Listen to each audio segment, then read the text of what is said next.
बुद्ध और नालागिरी हाथी। बुद्ध का ममेरा भाई देवदत्त सदा ही बुद्ध को नीचा दिखाने की चेष्टा में लगा रहता था, मगर उसे हमेशा मुंह की ही खानी पड़ती थी। एक बार बुद्ध जब कपिलवस्तु पहुंचे तो अनेक कुलीन शाक्यवंशी राजकुमार उनके अनुयायी बने। देवदत्त भी उनमें से एक था।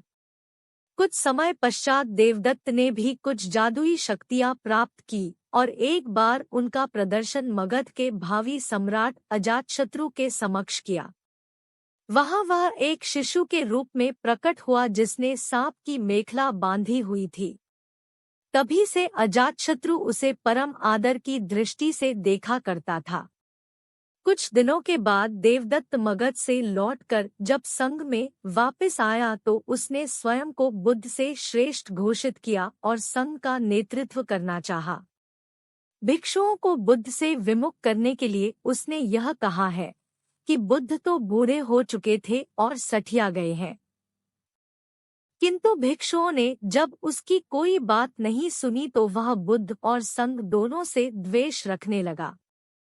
खिन्न होकर वह फिर वापस मगध पहुंचा और अजातशत्रु को महाराज बिंबिसार का वध करने के लिए प्रेरित किया, क्योंकि बिंबिसार बुद्ध और बौद्धों को प्रचुर प्रश्रय प्रदान करते थे। प्रारंभिक दौर में बिंबिसार को मरवाने की उसकी योजना सफल नहीं हुई। अतः उसने 16 धनुर्धारियों को बुद्ध को मारने के लिए भेजा, किंतु बुद्ध के व्यक्तित्व से प्रभावित हो सारे उनके ही अनुयायी बन गए। क्रोध में देवदत्त ने तब बुद्ध पर ग्रीककूट पर्वत की चोटी से एक चट्टान लुढ़काया, जिसे पहाड़ से ही उत्पन्न हो 2 बड़े पत्थरों ने रास्ते में ही रोक दिया। देवदत्त के क्रोध की सीमा न रही। उसने एक दिन मगध राज के अस्तबल में जाकर एक विशाल हाथी नालगिरी को ताड़ी पिलाकर बुद्ध के आगमन के मार्ग में भेज दिया। नालगिरी के आगमन से सड़कों पर खलबली मच गई और लोग जहां था भाग खड़े हुए। तभी बुद्ध भी वहां से गुजरे।